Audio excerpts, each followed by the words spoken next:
Hello दोस्तों, जय हिंद जय भारत। आपका स्वागत है मेरे चैनल शिवा की पाठशाला पर। जैसे कि आपको पता है कि उत्तर प्रदेश में शिक्षक भर्ती आने वाली है। आज नहीं तो कल कोई ना कोई पदों के लिए नोटिफिकेशन जारी होने की पूरी पूरी पॉसिबिलिटी दिखाई दे रही है। तो जैसा कि अभी एस टेट यानी कि सुपर टेट का सिलेबस आउट हुआ है और यूपी टेट का भी एग्ज़ाम हो चुका है। तो अगर सुपर टेट अगर होता भी है तो उसमें क्या बदलाव होगा, क्या बदलाव नहीं होगा, ऐसे भी कोई भी बात न्यूज़ में नहीं आई है। अगर आप लोगों ने मेरी कल एक वीडियो देखी होगी तो उसमें मैंने बताया था कि जो एस टेट का एग्ज़ाम यानी कि सुपर टेट का एग्ज़ाम है, उसमें कोई भी बदलाव नहीं किया गया है। सबसे अच्छी बात है कि कोई भी बदलाव नहीं किया गया। अगर बदलाव किया जाता तो सबसे ज़्यादा परेशानी उन बच्चों को होती जो 4-5 साल से इस सिलेबस को थोड़ा बहुत, ज़्यादा नहीं तो थोड़ा बहुत देखते ही आ रहे हैं। जैसे हिंदी देख ली, कभी संस्कृत देख लिया, कभी सोशल साइंस देख लिया, कभी कोई जीके देख लिया, या बहुत से बच्चे ऐसे जो स्कूलों में पढ़ा रहे हैं कि हमारी नॉलेज बरकरार रहे, सेम टू सेम बनी रहे।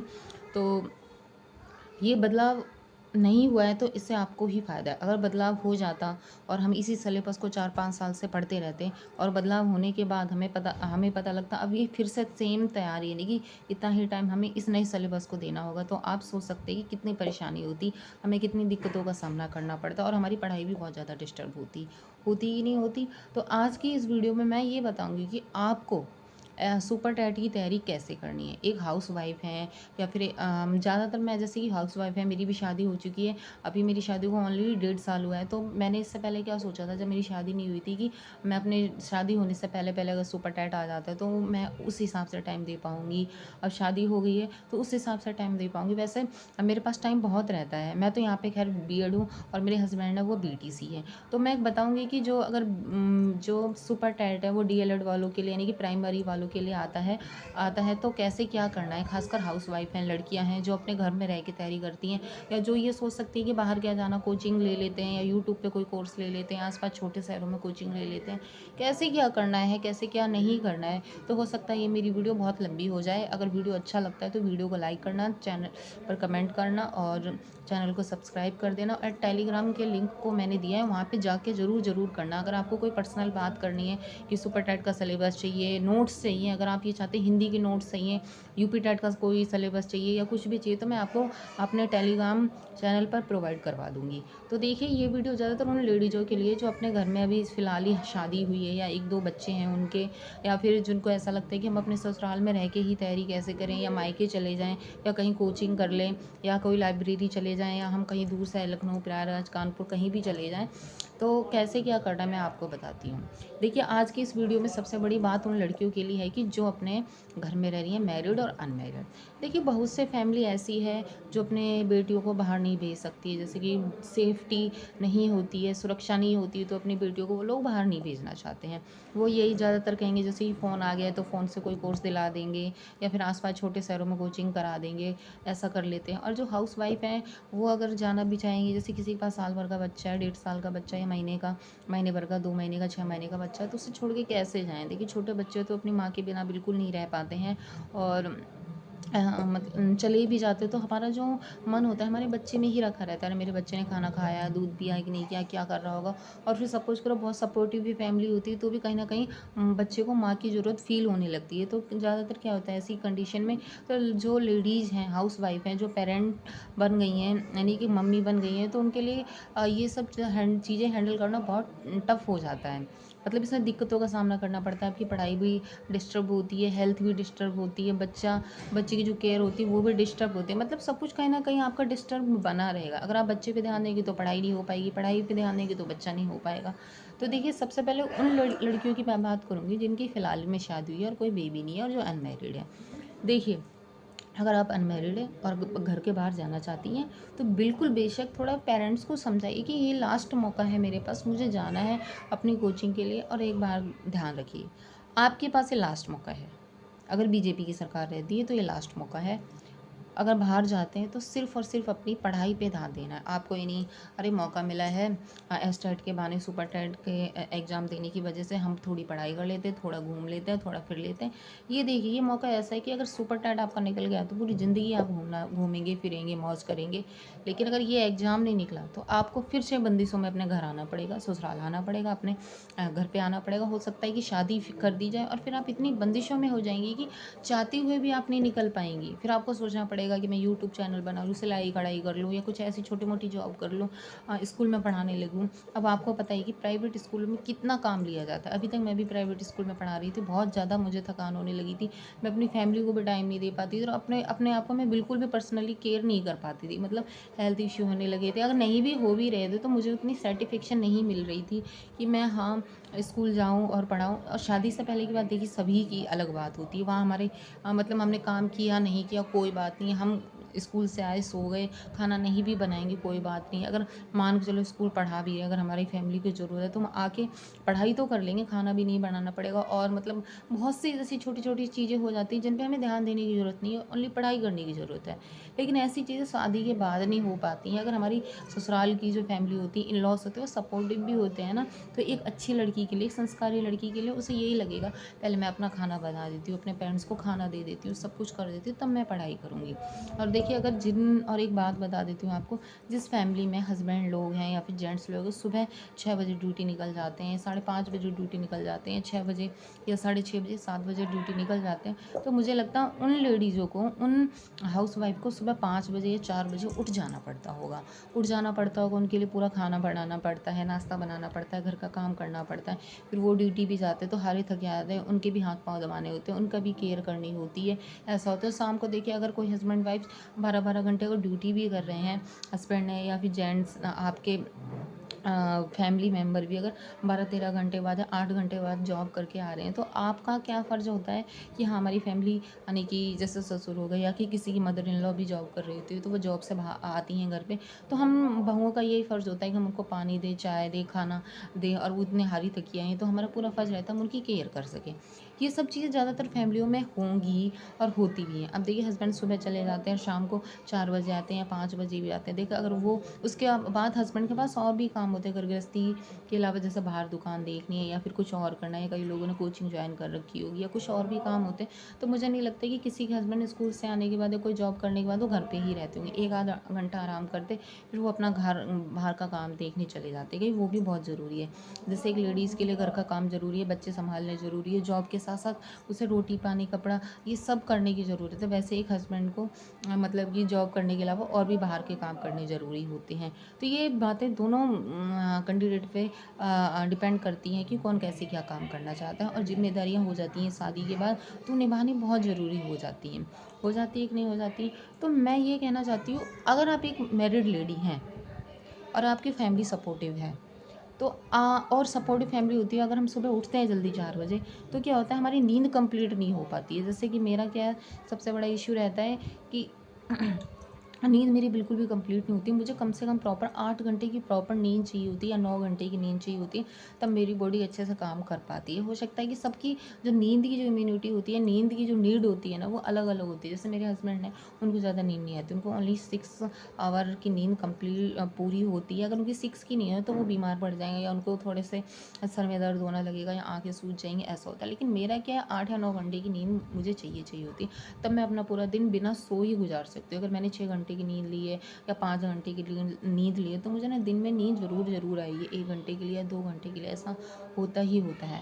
और मैं एक बात बता दूँ, अगर आप लेडीज़ और एक ऐसी लेडीज़ हैं जो मतलब जिम्मेदारियों को प्रॉपर निभाना चाहती हैं। देखिए हम अगर हमारे इन लॉज होंगे तो उनको ये लगता होगा हम नहीं निभा रहे हैं, तो उनसे कुछ कहते नहीं हैं, लेकिन वो हमारा देखते हैं कि हाँ ये बेटी है, बहू है, अपने अच्छा से कर रही है। लेकिन कई कई दफ़ा होता है ऐसा कि हम जिम्मेदारियों को निभाने की वजह से हमारा जो माइंड है ना, एक्टिव बना रहता है। अब जैसे मेरे घर में क्या है, सुबह 5:30 बजे तक मेरे हस्बैंड यानी 5:45 बजे तक चले जाते हैं और मैं 4:30 बजे उठी, तो मेरी जो नींद है ना वो 4 बजे ही खुल जाती है, आँखें खुल जाती हैं। मैं बिस्तर से धीरे धीरे अपने आप को थोड़ा सा रिलैक्स करके मेरी बॉडी वर्क करने लगती है, तब मैं कहीं जाके 4:30 बजे उठ पाती हूँ, बिस्तर छोड़ पाती हूँ। उसके बाद मैंने धीरे धीरे घर का काम किया, सब्जी बनाई, सब्जी काटी, आटा लगाया, झाड़ू वगैरह लगाना होता है उठते ही। उसके बाद ब्रश करती हूँ मैं, फिर मैं किचन में खाना बनाने जाती हूँ।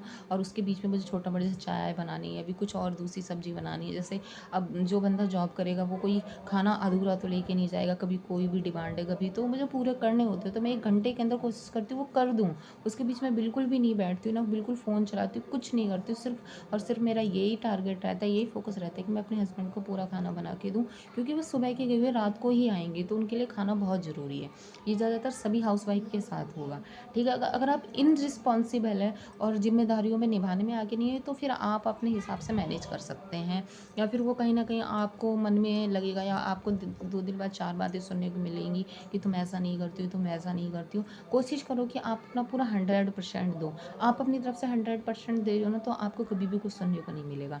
अब जैसे मेरे हस्बैंड सुबह 5:30 पौने 6 बजे निकल जाते हैं, तो मैं पूरा खाना बना देती हूँ और मेरी नींद 4 बजे ही खुल जाती है, और वो रात को 9 बजे आते हैं, कोचिंग भी करते हैं, तो उसके बाद आके वो 1 घंटा फ़ोन चलाते हैं, फिर तुरंत ही हम लोग सो जाते हैं, या फिर थोड़ी बहुत बात कर ही सो जाते हैं। मतलब सोते-सोते हमें 11 बज जाते हैं, और मेरी आदत क्या है कि मैं बिस्तर पर लेटते ही नींद नहीं आती, मुझे आधे घंटे बाद नींद आती है। तो मेरी भी ऐसा लगता है कि 5 घंटे या 6 घंटे की नींद कंप्लीट हो पाती है, और फिर मैं दिन में सो लेती हूँ। तो मैं आपको एक बात बताती हूँ, अपना एक्सपीरियंस बताती हूँ कि जब मैंने टीजीटी की तैयारी करी थी, होम साइंस टीजीटी की, जो जून में था, उससे पहले मेरे हस्बैंड पूरी मई स्कूल गए हैं, अप्रैल मई सब गए हैं, तो मैं अपना उनको पूरा प्रॉपर खाना बना के दे देती थी, और 10 बजे तक अपना पूरा काम कर लेती थी। उसके बीच में बिल्कुल भी फ़ोन नहीं चलाती थी, कुछ भी नहीं करती थी, इधर उधर बैठती भी नहीं थी। 10 बजे तक मैं अपना पूरा काम कर लेती थी, कपड़े सुखाना है, कपड़े धोना है, झाड़ू पोछा बर्तन ए टू जेड, जबकि मेरा घर का पूरा काम हो जाता था। मैं अपने इन-लॉज़ के लिए खाना बना देती थी, पूछ लेती थी कि अभी खाओगे क्या, और वो भी इतने सपोर्टिव थे कि वो 10:30 तक खाना खा लेते थे, और जो बर्तन रहते थे वो मैं धो लेती थी। कभी-कभी मेरी जो मम्मी है, सासू, मेरी सासू माँ बहुत अच्छी हैं, वो क्या कहते हैं, सारा नहीं भी करती थी, तो भी वो अगर बर्तन, अगर मैं खाना खा रही हूँ, मैं सोची 2 मिनट बाद धो दी, तो वो इतनी अच्छी थी कि वो धो लेती थी। तो ऐसे सपोर्टिव ससुराल वाले मिलते हैं तो हमारा मोटिवेशन बढ़ जाता है। फिर मैं क्या करती हूँ, मैं 4 बजे की उठी हुई, तो मुझे नींद भी कुछ ज़्यादा ऐसा ऐसा लगता है, मुझे नींद ज़्यादा आती है। हर बॉडी की अपनी-अपनी कैपेसिटी होती है, माँग होती है कि कैसे क्या करना है। फिर मैं उसके बाद क्या करती थी, खाना खा के 11 बजे तक या साढ़े 10 बजे तक सो जाती थी, और 12 बजे मैं उठ जाती थी, 12 या साढ़े 12 या पौने 1 बजे तो मैं प्रॉपर बिस्तर छोड़ देती थी दोपहर में। फिर मैं अपनी छत से कपड़े लाए, उनको कवर किया, उसको कवर करने के बाद अलमारी रख दी थी, फिर मैं अपनी बुक उठाती थी। फिर मैं अपनी यानी कि पौन सवा 1 बजे तक या 1:30 बजे तक मैं बिल्कुल फ्री होके अपनी बुक उठाती थी, और 5 बजे तक या 6 बजे तक मैं बिल्कुल कंटिन्यू पढ़ती रहती थी। उसके बीच में फ़ोन भी नहीं चलाती थी, कॉल भी नहीं करती थी। अगर कॉल भी आती थी तो अपना फ़ोन को साइलेंट ज़ोन पे रखा है मैंने 1 महीना। बिल्कुल मैंने किसी की कॉल अटेंड नहीं किया। अगर मुझे ऐसा लग रहा है कि बहुत ज़्यादा ज़रूरत है कॉल की, तो मैं रात को 9 बजे करती थी, जब मेरे हस्बैंड आ जाते थे तो उनको खाना देती थी, तब वो खाना खाते रहते थे, मैं अपने कॉल पे बात करती रहती थी, बहुत ज़रूरी कॉल है। और कई बार तो ऐसा होता था, अगर मैं 1 महीने तक कॉल नहीं करी तो लोग बोलते थे तुम कॉल नहीं कर रही हो, तो ऐसा मैं कर लेती थी, यानी कि मैं अपना टाइम बहुत मैनेज करके चलती थी। ये मेरी स्टोरी थी टीजीटी होम साइंस के दौरान मैंने क्या किया है। अब देखिए, अगर आप हाउसवाइफ हैं, अगर आपको नींद आती है, तो मुझे लगता है आपको पहले नींद कंप्लीट करने की ज़रूरत है। देखिए, अगर नींद कंप्लीट नहीं है तो आपका सर भारी होगा। मैं अपनी उन लड़कियों की बात करूँ जिन्हें नींद ज़्यादा आती है, जिनको नींद नहीं आती वो अपना मैनेज कर लेती हैं। 4 घंटे सो रही हैं, पूरी रात पढ़ाई कर रही हैं, तो काम भी कर रही हैं। लेकिन जिन लड़कियों को नींद ज़्यादा आती है, उनके लिए मैं यही कहूँगी, पहले आप अपनी नींद कंप्लीट कीजिए। पहले मुझे भी ये बातें नहीं पता थी, जब मैंने यूपी टेट की तैयारी की थी, रीट की तैयारी की थी, सीट टेट की तैयारी की थी। वैसे इन इन चीज़ों में ज़्यादा टाइम देने की ज़रूरत नहीं है। जैसे एक जो वीक स्टूडेंट रहते हैं, जैसे मैं पढ़ाई में एक एवरेज थी, ज़्यादा इंटेलिजेंट नहीं थी, तो मुझे मेहनत करने की ज़्यादा ज़रूरत पड़ती थी। तब मैं क्या करती, मैंने ये सोचा था नींद को हटा, मतलब सोऊंगी नहीं और पढ़ाई करती रहूँगी। तो मेरे शायद क्या हुआ कि मेरी आँखों में दर्द होने लगा, मेरे सिर में दर्द होने लगा, और फिर मैंने बहुत ज़्यादा मुझे इश्यू होने लगी, सर में दर्द और आँखों में दर्द होने लगा था, और नींद नहीं कंप्लीट होती थी, तो मुझे पढ़ाई के दौरान नींद की झपकियाँ आती थी। फिर मैंने एक दिन ऐसे यूट्यूब पे सर्च किया कि नींद ना आए तो क्या करें। फिर एक वीडियो उस पे पड़ा हुआ था कि आपको अपनी पहले ऐसे ही नींद के बारे में बताया जा रहा था। उसमें बताया गया था कि सबसे पहले आपको अपनी नींद कंप्लीट करनी है। अगर आपकी नींद कंप्लीट है तो आपकी पढ़ाई अच्छी होगी, अगर नींद कंप्लीट नहीं है तो आपकी बिल्कुल भी पढ़ाई अच्छी नहीं होगी। पढ़ाई के दौरान आपको झपकियाँ आएँगी, सर में दर्द होगा, आँखों के नीचे काले घेरे पड़ जाएँगे, मतलब मन चिड़चिड़ा होगा, और बाकी काम भी नहीं होता है। अगर आपको नींद आ रही होती है तो आप कपड़े धो रहे हो तो भी नींद आएगी, रोटी बना रहे हो तो भी आपको नींद आएगी, मतलब बॉडी एकदम सोती रहती है, स्लीपिंग वे में चली जाती है, स्लीपिंग मोड में रहती है कि हाँ, जब भी लेटेंगे नींद आ जाएगी, जब भी लेटेंगे नींद आ जाएगी, ऐसा होगा। फिर मैंने वो वाली ट्रिक फॉलो करी जिसमें मुझे पहले अपनी नींद कंप्लीट करनी होती थी। और मुझे लगता है कि 2 घंटे अगर दोपहर में सो लिया है, फिर पूरा दिन अगर आप है ना पढ़ाई के लिए निकाल रहे हो, तो मुझे लगता है बहुत अच्छा परफॉर्मेंस कर पाएंगे। तो आपको नींद पे कंट्रोल नहीं करना है, बिल्कुल भी कम नहीं सोना है। 8 घंटे की नींद आती है तो आपको प्रॉपर 8 घंटे की नींद लेनी है। 9 घंटे की नींद आती है, 9 घंटे की लेनी है। अगर आपको ऐसा लगता है मैं सुबह देर तक सो के अपनी पढ़ाई को मैनेज कर सकती हूँ, तो आप सुबह देर तक सो लो। अगर आपको ऐसा लगता है मैं रात में सो लेती हूँ, दिन में मैं पढ़ाई करूँगी, तो दिन में पढ़ाई कर लीजिए। लेकिन पढ़ाई करनी है आपको भाई, बिना पढ़ाई के इस बार सुपर टेट नहीं निकलेगा। और मुझे ऐसा लग रहा है कि सुपर टेट का सिलेबस ज़रूर सेम दिया है, हो सकता है इसका pattern hard they they. NCERT में बहुत डीपली चले जाए। आपको क्या करना है, एनसीईआरटी उठानी है। क्या करना है, एनसीईआरटी उठानी है। जब मैंने यूपी टेट की पढ़ाई की थी, रिट की पढ़ाई की थी और सी टेट की पढ़ाई की थी, तो मैंने यूट्यूब से पढ़ाई तो की, उससे पहले मैंने एनसीईआरटी को फॉलो किया था। अपने फ़ोन में एनसीईआरटी की जितनी भी बुक थी वो डाउनलोड कर ली थी, और मैं डेली दोपहर में अपनी एनसीईआरटी बुक्स को डेली 2-2 बार पढ़ती थी। एक चैप्टर को कम से कम 2 बार डीपली पढ़ती थी, लाइन टू लाइन अंडरलाइन कर करके मैं पढ़ती थी। मोबाइल में डाउनलोड कर ली थी मैंने, तो उसमें अंडरलाइन का ऑप्शन आता है, उसको मैं कर करके पूरी करती थी। और जब मुझे ऐसा लग रहा है कि ये बहुत ज़रूरी है, तो मैं उसको अपने नोटबुक में लिख लेती थी, हाँ ये लाइन आई। और यूट्यूब पे एक सर ऐसे थे जो चैप्टर वाइज पढ़ाते थे, हिस्ट्री, ज्योग्राफी, पॉलिटी, जो कि आज चैप्टर नंबर 1 और चैप्टर नंबर 2, इन दोनों को बुक से पहले वो बताते थे कि पूरी बुक रीड, आपको चैप्टर नंबर 1 और चैप्टर नंबर 2 अच्छे से रीड करना है।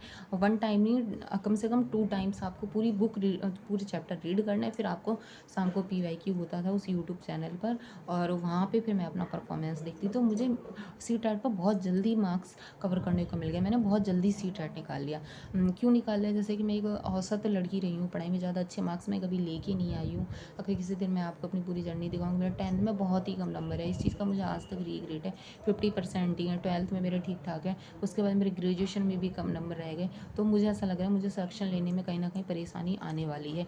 तो मैंने इसलिए ये बात सोचते हुए मैंने बहुत अच्छे से मैंने कि मैं अपना दिन रात ये कर दूँगी, हाँ कर दूँगी। इसलिए मैंने अपनी यूट्यूब पे ये देखा कि नींद कम कैसे करें, लेकिन उनकी बात मुझे बिल्कुल सही लगी। पहले आप सो लीजिए, उसके बाद अपनी पूरी पढ़ाई कीजिए। और सबसे अच्छी बात मुझे ये लगी, मैंने एनसीईआरटी बुक को फॉलो किया।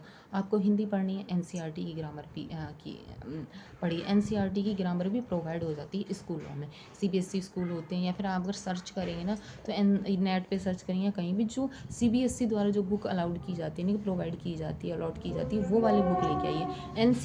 एनसीईआरटी की जितनी भी बुक है, history, geography, polity, science, social science हो गई, जितनी भी बुक है आप हिस्ट्री सीबीएसई की लीजिए। उसके बाद आप किसी राइटर की बुक फॉलो कीजिए। देखिए जो भी आयोग होता है वो एनसीईआरटी बेस से ही क्वेश्चन बनाता है। अगर आप कभी भी देखेंगे, लैंग्वेज हमेशा एनसीईआरटी की ही मिलेगी, इसके अलावा कोई लैंग्वेज नहीं मिलेगी, किसी भी राइटर की नहीं मिलेगी। भाई राइटर भी तो एनसीईआरटी को फॉलो करते हैं, उन्हीं को बुक को फॉलो किया है, तभी उन्होंने क्या कहते हैं क्वेश्चन बनाए हैं, अपनी थ्योरी दी है, अपने आप को प्रूव किया है कि हाँ हमारी बुक से इतने क्वेश्चन आ रहे हैं। अरे बुक आपने कोई बुक ही तो पढ़ी है, तभी तो लेके आए हो, वरना कैसे लेके आते हैं आप लोग, ऐसा होता है। फिर देखिए अब मैं आपको बता देती हूँ सिलेबस क्या रहता है।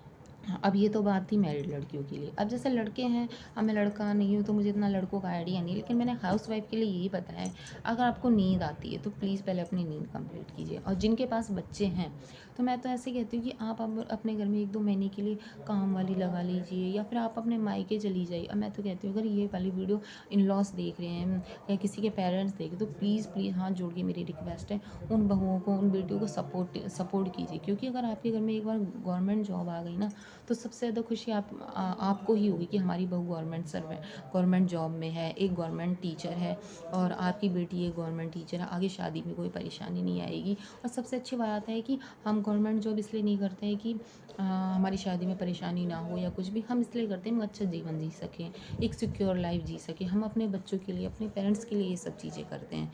तो मैं तो कहती हूँ कि अगर आप के घर में बहुएँ हैं तो प्लीज़ प्लीज़ बहुओं को सपोर्टिव कीजिए। ये एक ज़माना है बहुओं को सपोर्टिव करना, बेटियों को सपोर्टिव करना। अगर आप लोग हस्बैंड लोग देख रहे हैं तो प्लीज़ प्लीज़ अपनी वाइफ को सपोर्ट कीजिए। अगर हस्बैंड वाइफ दोनों ही तैयारी कर रहे हैं तो मुझे तो लग रहा है कि आप लोग एक साथ मत रहिए।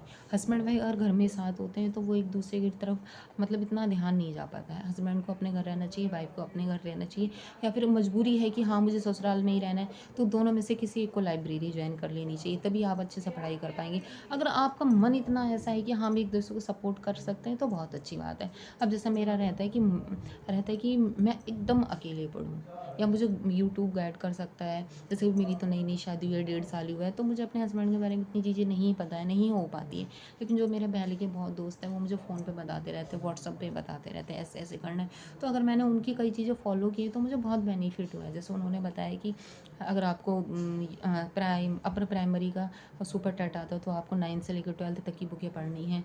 ऐसे मुझे लोग बताते रहते हैं, तो मैं उन चीज़ों को फ़ॉलो करूँ तो मेरी बहुत सारी चीज़ें सही जाती हैं। और अगर आप एक लड़के जॉब भी करें, तो मैं तो ऐसे कहती हूँ कि इस जॉब को छोड़ दीजिए, क्योंकि देखिए प्राइवेट नौकरी फिर भी मिल जाएगी, लेकिन गवर्नमेंट जॉब फिर नहीं मिलेगी। बीजेपी की सरकार में तो मुश्किल से मुझे लगता है कि जॉब लेना बहुत हार्ड पड़ता जा रहा है। अगर आपके बहुत अच्छे नंबर हैं, उसके बाद भी आपको, मुझे लगता है, बहुत ज़्यादा टफ कंपटीशन होने वाला है। अगर आप एक लड़के और प्राइवेट पढ़ा रहे हैं, अगर मजबूरी, बहुत ज़्यादा मजबूरी है कि हाँ हाँ मुझे जॉब करनी है और उसके बाद मुझे पढ़ाई करनी है, तो मैं तो ऐसे करती हूँ, उनकी वाइफ को सपोर्ट करने की ज़रूरत है। आप अपने हस्बैंड के लिए प्रॉपर एक टाइम टेबल बना दीजिए, खाना अच्छा बना के रखिए। उनको कोई भी ऐसी बात मत बोलिए जिससे वो इरिटेट हों। उनको बहुत सपोर्ट करने की ज़रूरत है, मेंटली भी, हेल्थ की तरफ से भी, और मतलब कि दिमाग की तरफ से भी आपको उनको बहुत सपोर्ट करने की ज़रूरत है। देखिए पढ़ाई के दौरान है ना, फैमिली का अगर सपोर्ट रहता है, हस्बैंड का वाइफ को, वाइफ का हस्बैंड को, तो बहुत अच्छी चीज़ें बहुत ईजी वे में चली जाती है, बहुत ईजी मोड में हो जाती हैं। जैसे मेरी सपोर्टिव फैमिली, मेरे इन लॉज बहुत ज़्यादा सपोर्टिव है। मैंने सोचा नहीं था इतने ज़्यादा सपोर्टिव मिल जाएंगे मुझे। तो मैं अपना बहुत अच्छा परफॉर्मेंस कर पा रही थी। हाँ हाँ, मेरा सिलेक्शन नहीं हो रहा है, मुझे इस बात का बहुत ज़्यादा दुख है कि मेरी सपोर्टिव फैमिली मिली और मुझे सक्सेस नहीं मिल रही है। हो सकता है मेरे नंबर कम हो, या फिर भगवान ने कुछ अच्छा लिखा हो, इसलिए मैं ज़्यादा टेंशन नहीं करती हूँ। लेकिन अंदर से बहुत बुरा लगता है कि ये लोग मुझे इतना सपोर्ट कर रहे हैं और उसके बाद भी मुझे कोई सफलता नहीं मिल रही है। तो अब हम बात करेंगे यूपी टेट, वो सुपर टेट में सिलेबस की। देखिए विषय वस्तु और पाठ्यक्रम, सिलेबस आउट हो चुका है। बहुत से बच्चों के पास सिलेबस आ भी गया होगा, डाउनलोड भी कर लिया होगा। अब देखिए हिंदी, संस्कृत तथा अंग्रेजी, इसमें व्याकरण में अपठित गद्यांश, पद्यांश, ग्रामर और कॉम्प्रिहेंशन। अब देखिए आप सोचेंगे कि हिंदी, संस्कृत, अंग्रेजी के हम गद्यांश पद्यांश कहाँ लेके आए। देखिए जितने भी राइटर की बुक होगी ना, उनमें से आपको कुछ भी नहीं मिलेगा। स्कूलों में जो बुक होती है उनमें से कुछ नहीं मिलेगा। स्टोरी सेम मिल सकती है, लेकिन उस स्टोरी की लैंग्वेज नहीं मिलेगी। तो आपको क्या करना है, क्लास 6 से लेके, या क्लास 3rd से लेके क्लास 12 तक की हिंदी की, संस्कृत की और अंग्रेजी की जितनी भी बुकें हैं, आपको एक एक लाइन पढ़नी है, चैप्टर पढ़ना है, उसके बाद आपको क्वेश्चन सॉल्व करना है। ठीक है, ये बात थी हिंदी की। अब करेंगे साइंस में। अब देखिए विज्ञान में, दैनिक जीवन में विज्ञान, गति, बल, ऊर्जा, दूरी, प्रकाश, ध्वनि, जीवों की दुनिया, मानव शरीर, स्वास्थ्य, स्वच्छता एवं पोषण, पर्यावरण, प्राकृतिक संसाधन, पदार्थ एवं पदार्थ की अवस्थाएं।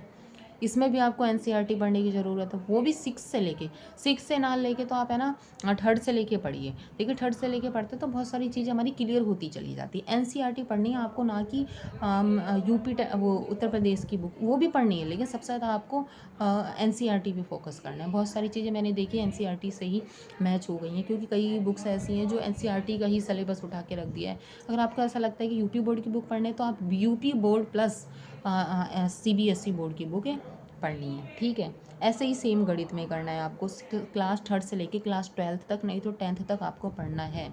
उसके बाद आया पर्यावरण एवं सामाजिक अध्ययन। अब देखिए विज्ञान अलग है, पर्यावरण एवं सामाजिक अध्ययन में क्या होगा, पृथ्वी की संरचना, नदियाँ, पर्वत, महाद्वीप, सागर व जीव, प्राकृतिक स्पंदन, अक्षांश, देशांतर, सौरमंडल, भारतीय भूगोल, भारतीय स्वतंत्रता संग्राम, भारतीय समाज सुधारक, भारतीय संविधान, हमारी शासन व्यवस्था, यातायात, सड़क सुरक्षा, भारतीय अर्थव्यवस्था एवं चुनौतियाँ, हमारी सांस्कृतिक विरासत, पर्यावरण संरक्षण, प्राकृतिक आपदा प्रबंधन। अब इसमें क्या करना है आपको, इसमें सोशल साइंस की बुक पढ़नी है। उसमें विज्ञान में क्या था, साइंस की बुक पढ़नी थी, इसमें सोशल साइंस की बुक पढ़नी है, एसएसटी की।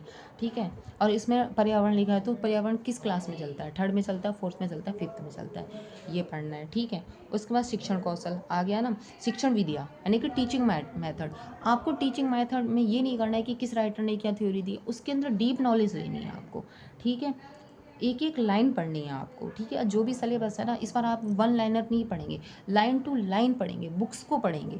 किसी राइटर की बुक को आपको बाद में लेना है कि फलाने का नारा किसने दिया, ये बात किसने कही, ये आंदोलन किस सन में हो, ये हिंसा कब हुई, ये बात किसने कही, ऐसे नहीं पढ़ना, आपको उसकी लाइन टू लाइन पढ़नी है। लाइन टू लाइन क्वेश्चन आने वाले हैं इस बार, बहुत टफ कंपटीशन होने वाला है। सिलेबस जरूर वही है, पैटर्न वही ज़रूर है, लेकिन ये गुमराह करेंगे आप लोगों को, आपके माइंड सेट को पढ़ने वाले हैं आपको कि हाँ 5 सालों में बच्चों ने क्या पढ़ा, इन्होंने रटन विद्या पढ़ी है या फिर लॉजिक पढ़ा है। क्योंकि जो आजकल गवर्नमेंट भी आपको ना लॉजिकल दिमाग से खेल के आपको गवर्नमेंट टीचर बनाने वाली है। तो आपको क्या करना है, लाइन टू लाइन पढ़ाई करनी है। अब देखिए बाल मनोविज्ञान, ऊपर था शिक्षण कौशल यानी कि टीचिंग मेथड था। मैंने बताया ना टीचिंग मेथड में भी आपको लाइन टू लाइन पढ़नी है, नहीं कि बहुत सी बातें सेम सेम है लेकिन उसमें थोड़ा सा अंतर है, ठीक है। ऐसा टीचिंग मेथड हो गया है, या फिर व्याकरण हो गई। इन चीज़ों को हो सकता है कि मैं कोशिश करूँगी अपने चैनल पे लेके आने की, ठीक है। अब देखिए सामान्य ज्ञान एंड समसामयिक घटनाएं, देखिए जीके और जैसे कि करंट अफेयर हो गया, जो आजकल में 6 महीने में क्या हुआ है, 6 महीने के बाद क्या होगा, साल भर पहले क्या हुआ, ये भी आपको पढ़ने की ज़रूरत है। अब मैं ये बताऊँगी कि आपको इसके बाद मैं बताऊँगी आपको किस टॉपिक पर कितना फोकस करने की ज़रूरत है, ये भी बताऊँगी, ठीक है। अब देखिए तार्किक ज्ञान, इसमें आया है रीजनिंग, इसमें भी बहुत सारी चीज़ें करने को, आपको पता है कि कैसे क्या आने वाला है, जैसे जैसे analogous, assertion, reason, binary logic, classification, clock, calendar, code और coding, decoding, critical reasoning, cube, number, series, पल्स, symbol, notation, Venn diagram and dice, data interpretation, direction, sense, text और grouping and selection in French letter series, ठीक है। उसके बाद आपका है देखिए सूचना तकनीकी, कंप्यूटर से भी 5 क्वेश्चन का ही आता है, 5 नंबर का ही आता है। शिक्षण कौशल विकास, कक्षा शिक्षण, विद्यालय प्रबंधन के क्षेत्र में सूचना तकनीकी, computer, internet, smartphone, IOER, open education resource, शिक्षण में उपयोगी स्पेस, डिजिटल शिक्षण सामग्री उपयोग की जानकारी। अब जीवन प्रबंध, जीवन कौशल प्रबंधन आवृत्ति, जैसे व्यावसायिक आचरण, नीति, प्रेरणा, शिक्षण की भूमिका, सुविधादाता, अनुसरणकर्ता, नेतृत्वकर्ता, मार्गदर्शक, परामर्शदाता, सैद्धांतिक और मानवीय मूल्य, दंड एवं पुरस्कार व्यवस्था, प्रभावी उपयोग। ये सब क्वेश्चन आपका 10 नंबर का है। देखिए एक मैं बता देती हूँ कौन कौन सी चीज़ कितने नंबर की है। देखिए जो हिंदी है वो 40 नंबर की है, विज्ञान 10 नंबर की है, गणित 20 नंबर की है, पर्यावरण सामाजिक अध्ययन भी 10 नंबर का है, शिक्षण कौशल 10 नंबर का है, बाल मनोविज्ञान 10 नंबर का है, सामान्य ज्ञान और सामाजिक घटनाएं भी 30 नंबर की हैं, और तार्किक ज्ञान 5 नंबर का है। उसके बाद सूचना तकनीक भी 5 नंबर की है, और जीवन कौशल आपका 10 नंबर का है। टोटल मैंने आपको बता दी। अब आपको कैसे फोकस करना है, अब आपको ये देखना है कि सबसे ज़्यादा नंबर किस में है, किस टॉपिक से सबसे ज़्यादा क्वेश्चन पूछे जाएंगे।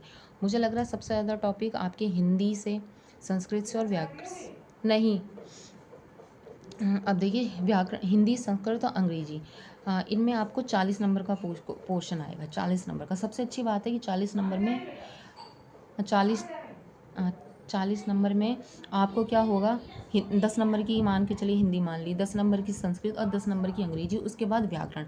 और सबसे अच्छी बात है इसमें आपको ज़्यादा मेहनत करने की जरूरत नहीं, गद्यांश पद्यांश से ही क्वेश्चन आएंगे। अगर आपने गद्यांश पद्यांश बहुत बुक से पढ़े, एक एक लाइन पढ़ी, तो मुझे नहीं लगता गद्यांश पद्यांश आपके गलत होने वाले हैं, ठीक है। और सबसे ज़्यादा फोकस करने की ज़रूरत है आपको GK पे और करंट अफेयर में, ठीक है। और मुझे लगता है कि अगर आप बहुत अच्छा परफॉर्मेंस देना चाहते हैं तो शिक्षण कौशल को बहुत अच्छे से कर लीजिए, बाल मनोविज्ञान को बहुत अच्छे से पक्का कर लीजिए। ये क्वेश्चन, ये वाले पोर्शन ऐसे हैं जो आपके नंबर ग्रो करेंगे, ठीक है। अगर हिंदी, संस्कृत, अंग्रेजी में अगर आपने 40 में से 40 क्वेश्चन ले लिए तो बहुत अच्छी बात है। फिर उसके बाद 10 नंबर आपके बाल मनोविज्ञान में भी लेके जाएंगे, क्योंकि इसमें ज़्यादा कुछ है नहीं, ओनली अच्छे से थ्योरी पढ़नी है और दिमाग लगा के काम करना है। शिक्षण कौशल में भी कुछ नहीं है। उसके बाद आपको क्या करना है 10 नंबर में, जैसे पर्यावरण सामाजिक अध्ययन, ये बहुत बड़ा टॉपिक है। ये जो हो गया पर्यावरण सामाजिक, ये समझिए GK का है, जैसे कि इसमें हो गया पृथ्वी की संरचना, नदियाँ, पर्वत, ये भी सब बहुत बड़ा है। देखने में कम नंबरों का, लेकिन बहुत चीज़ें पढ़नी पड़ेंगी आपको। और शिक्षण कौशल में क्या है और बाल मनोविज्ञान में क्या है, इसमें चीज़ें ज़्यादा नहीं है और नंबर भी सही है। उसमें क्या है, चीज़ें ज़्यादा और नंबर कम है। 10 नंबर का वो पूछ रहा है, बहुत बड़ा सिलेबस है, बहुत ज़्यादा हो जाएगा। अभी इसमें टॉपिक है, जब अंदर घुसोगे तो और भी ज़्यादा निकलेंगी। उसके बाद आपको शिक्षण कौशल भी 10 नंबर का, इसमें बहुत अच्छा परफॉर्मेंस कर सकते हैं। बाल मनोविज्ञान भी 10 नंबर का, इसमें बहुत अच्छा परफॉर्मेंस कर सकते हैं। उसके बाद आपको सोशल साइंस में, हाँ हाँ मेरे पास, हाँ और सोशल साइंस के बाद आपको साइंस में क्या करना है, आपको साइंस में साइंस भी 10 नंबर की, इसमें 6 से लेकर 10th तक की ही बुक पढ़नी है। सबसे अच्छी बात है सो जो साइंस होती है वो 6 class 7th 8th 9th 10th 5 क्लासों में चलती है, तो आपको ओनली 5 क्लासों की बुक पढ़नी पड़ेगी। 9th 10th में आपको केमिस्ट्री फिजिक्स ले जानी पड़ेगी। मुझे नहीं लगता इसमें रसायन विज्ञान वगैरह ये दे रखा है, ऐसा कुछ भी दे नहीं रखा है, ओनली विज्ञान पढ़ना है। ठीक है, जीवों की दुनिया, मानव शरीर, स्वास्थ्य, स्वच्छता एवं पोषण, पर्यावरण, प्रकृति, ये भी 10 नंबर का। और 20 नंबर की आपको गणित। अगर जिसका मैथ बहुत अच्छा है ना, वो गणित में बहुत अच्छा परफॉर्मेंस कर सकता है। जैसे लड़कियों का मैथ बहुत अच्छा नहीं हो सकता, तो आप उसको साइड में कर लीजिए, वही क्वेश्चन पढ़िए जो आपको बहुत अच्छे आते हैं। जैसे कि अंकीय क्षमता हो गई, गुणनफल हो गए, या फिर क्षेत्रफल हो गया, या औसत हो गया, या फिर आपका प्रतिशत हो गया, या ब्याज हो गया, लाभ हानि हो गया। मैथ में भी वही पढ़े जो आप बहुत अच्छे से कर पा रहे हैं, वो मत पढ़े जो बहुत हार्ड है, कर ही नहीं पा रहे, अपना टाइम वेस्ट नहीं करना है। ठीक है, उसके बाद आ जाएंगे हम सूचना तकनीकी। इसमें ये 5 नंबर का है, ये भी ज़्यादा कुछ नहीं। अगर आप लास्ट के 15-20 दिन पहले सूचना तकनीकी यूट्यूब से भी पढ़ लेंगे, या फिर कोई बुक मंगा के पढ़ लेंगे, या फिर जैसे अगर आपने कंप्यूटर कोर्स कर रखा है, उसकी कोई बुक पढ़ी होगी MCQ की, तो वो भी कर लेंगे, उसमें से भी क्वेश्चन आ जाएंगे। उसके बाद है जीवन कौशल प्रबंधन अभिवृत्ति। इसमें आपको सबसे ज़्यादा ध्यान देने की ज़रूरत है मानवीय मूल, दंड एवं पुरस्कार, यानी कि किसको कौन सी सज़ा दी गई, किसको कौन सा पुरस्कार मिला, ये सब चीज़ें आपको बहुत ध्यान देने की ज़रूरत है। ये 10 नंबर का है छोटा टॉपिक, लेकिन 10 नंबर का है, ये भी आपके मार्क्स इंक्रीज कर सकता है। ठीक है, सबसे ज़्यादा मार्क्स आपके कहाँ कटने वाले होंगे, मुझे लगता है अगर रीजनिंग बहुत सही आती है, मैंने देखा रीजनिंग में बहुत सही परफॉर्मेंस कर जाता है, लॉजिक लगता है, लेकिन मैथ में दिक्कत हो सकती है। जैसे लड़कियों को मैथ में बहुत दिक्कत होती है, तो आपको पढ़ना तो शुरू सही है, लेकिन वही टॉपिक पढ़ने हैं जो बहुत अच्छे से कवर करें। सबसे ज़्यादा नंबर आपको हिंदी में लाने की ज़रूरत है, हिंदी, संस्कृत और अंग्रेजी में। इसमें बहुत अच्छी चीज़ है, मुझे भी ये सब्जेक्ट बहुत अच्छा लगता है। उसके बाद आपको शिक्षण कौशल और बाल मनोविज्ञान। देखिए 40 नंबर का आपका हिंदी, संस्कृत, अंग्रेजी, 10 नंबर का शिक्षण कौशल और बाल मनोविज्ञान 10 नंबर का। 60 नंबर तो ये हो गए। 10 नंबर की आपकी सोशल साइंस हो गई, 70 नंबर ये हो गए, और आप 30 नंबर की आपकी ये हो गई, और GK हो गई, और क्या कहते हैं, करंट अफेयर हो गई है। ठीक है, जैसे अंतर्राष्ट्रीय घटनाएं हो गई हैं, राष्ट्रीय घटनाएं हो गई हैं। उसके बाद भारतीय संस्कृति एवं कला हो गई है, कौन सा स्थान फेमस है, व्यक्ति संरचनाएं, अंतर्राष्ट्रीय राष्ट्रीय पुरस्कार। ये अंतर्राष्ट्रीय राष्ट्रीय पुरस्कार ये आपके उसमें भी है, कौशल प्रबंध वाले में। तो राष्ट्रीय पुरस्कारों से जरूर कोई ना कोई क्वेश्चन आएगा, तो आपको पढ़ के जाने की ज़रूरत है। अब देखिए 5 नंबर का आपका क्या होगा, रीजनिंग हो गई। देखिए 5 नंबर की रीजनिंग है, सबसे बड़ी बात है, ज़्यादा कुछ करने की ज़रूरत नहीं। अगर आपने रीजनिंग स्टार्ट में पढ़ ली, एक बार अपना ये सिलेबस एक बार कंप्लीट कर लीजिए। खासकर रीजनिंग बहुत अच्छा सब्जेक्ट है, इसमें ज़्यादा कुछ करने की ज़रूरत है, ओनली 5 नंबर की है। और 30 नंबर का आपका क्या है, समसामयिक सामयिक घटनाएं। इसमें भी ज़्यादा कुछ नहीं है, बहुत कम चीज़ें हैं और बहुत अच्छा है, यानी कि इससे ज़रूर क्वेश्चन आएगा। देखिए कितने हैं GK में, और समसामयिक यानी कि सामान्य ज्ञान और समसामयिक घटनाएं में। समसामयिक महत्वपूर्ण घटनाएं, अंतर्राष्ट्रीय, राष्ट्रीय, अंतर्राष्ट्रीय और प्रदेश से संबंधित महत्वपूर्ण घटनाएं, स्थान, व्यक्तित्व, संरचनाएं, अंतर्राष्ट्रीय राष्ट्रीय पुरस्कार, खेलकूद, भारतीय संस्कृति। देखिए 30 नंबर का क्वेश्चन आया, यानी कि 30 नंबर हैं और 30 ही क्वेश्चन आएंगे। तो अगर आपने इसको बहुत अच्छे से पढ़े तो 30 नंबर बहुत आसानी से हो जाएंगे। लेकिन अब देखिए सबसे ज़्यादा दिक्कत आपको वहाँ आएगी पर्यावरण सामाजिक अध्ययन में। इसमें टॉपिक बहुत ज़्यादा है, नंबर कम है, कोई पता नहीं कहाँ से क्वेश्चन आ जाए। हो सकता है कि आप इसमें अच्छा परफॉर्मेंस कर जाए, लेकिन आपको ये देखना है कि मैं कहाँ अच्छा परफॉर्मेंस कर सकती हूँ, कहाँ अपने अच्छे नंबर लेके आ सकती हूँ। आप अपनी तैयारी अपने अकॉर्डिंग करनी है, आपको देखना है कि मुझे क्या आ रहा है। ये मत सोचिए कि हाँ मैम ने बता दी ये करना है ये करना है। चीज़ें आपको जो अच्छी लगे वो फॉलो कीजिए, जो अच्छी चीज़ें नहीं लगी वो आप अपने अकॉर्डिंग कीजिए, या फिर कोई दूसरी चीज़ों को प्रिपेयर कर लीजिए। तो ये था मेरा आज का वीडियो, यूपी सुपर टेट को कैसे क्या करना है, कितने मार्क्स पे फोकस करना है, कितने मार्क्स पे फोकस नहीं करना है। और उसमें मैंने बताया कि मैरिड अनमैरिड लड़कियों को कैसे क्या करना है, कैसे नहीं करना है, टाइम मैनेजमेंट के बारे में बताया। अगर आपको मेरा वीडियो अच्छा लगा है इन चीज़ों को लेके, तो आप मेरे वीडियो को लाइक कीजिए, चैनल को सब्सक्राइब कीजिए। वीडियो के डिस्क्रिप्शन बॉक्स में टेलीग्राम का लिंक है, उसको जाके ज्वाइन कीजिए, और कमेंट करके बताइए कि मेरा वीडियो कैसा लगा है। लाइक भी कीजिए, शेयर भी कीजिए। शेयर करने से ये फ़ायदा होगा कि आपको आसपास लोगों को ये चीज़ नॉलेज मिलेगी, और सब्सक्राइब करने का ये फ़ायदा मिलेगा, आपको डेली कोई ना कोई वीडियो ज़रूर मिलेगी। जैसे कल मैंने बताया था कि कितने पद है कितने पद नहीं है, आज की वीडियो में मैंने बताया सुपर टेट में क्या इंपॉर्टेंट है क्या इंपॉर्टेंट नहीं है, और आपको क्या करना है। सबसे बड़ी बात है NCERT पे फोकस करना है, प्लस में BUP बोर्ड। सबसे पहले NCERT बुक्स को लेना है, वो भी CBSE द्वारा जो गवर्नमेंट स्कूल में चलती है, CBSE स्कूल में चलती है, केंद्रीय स्कूलों में चलती है। नहीं तो आप है ना स्टेशनरी की दुकान पे जाइए और CBSE की बुक ले लीजिए। हिंदी मीडियम की लेनी, हिंदी हिंदी मीडियम की ले लीजिए, इंग्लिश मीडियम की लेनी है इंग्लिश मीडियम की ले लीजिए। लेनी है आपको, कोई ऑथेंटिक बुक नहीं लेनी है कि ये राइटर ले लिया वो राइटर ले लिया, राइटर भी लेना है लेकिन सबसे पहले फर्स्ट प्रायोरिटी आप एनसीईआरटी प्लस यूपी बोर्ड को देना, उसके बाद आप किसी राइटर को देना। ठीक है, ये मैंने आज के अपनी वीडियो में बुक के बारे में भी बताया, सिलेबस के बारे में बताया, मार्क्स के बारे में भी बताया, बहुत सी चीज़ें मैंने बताई। अगर आपको मेरा वीडियो अच्छा लगा तो प्लीज़ वीडियो को लाइक करें, चैनल को सब्सक्राइब करें, वीडियो के कमेंट बॉक्स में कमेंट करके बताएं कि आपको क्या चीज़ें समझ में आई, क्या चीज़ें समझ में नहीं आई। और टेलीग्राम का लिंक मैंने डिस्क्रिप्शन बॉक्स में दिया है, उससे जाके ज़रूर ज्वाइन कीजिए और वहाँ पे अपनी क्वेरी पूछ सकते हैं, कोई भी दिक्कत हो। ठीक है, अगर मुझे कोई लगेगा कि कल कोई वीडियो बनाने की ज़रूरत है तो मैं कल भी आपके लिए एक प्रॉपर एक अच्छी वीडियो लेके आऊँगी। हो सकता है कोई हिंदी की हो या संस्कृत की हो या फिर साइंस पे रिलेटेड हो या शिक्षण कौशल या शिक्षा बाल मनोविज्ञान पे हो। अगर आपको मेरा वीडियो अच्छा लगा तो एक बार लाइक कीजिए, चैनल को सब्सक्राइब कीजिए। जय हिंद, जय भारत।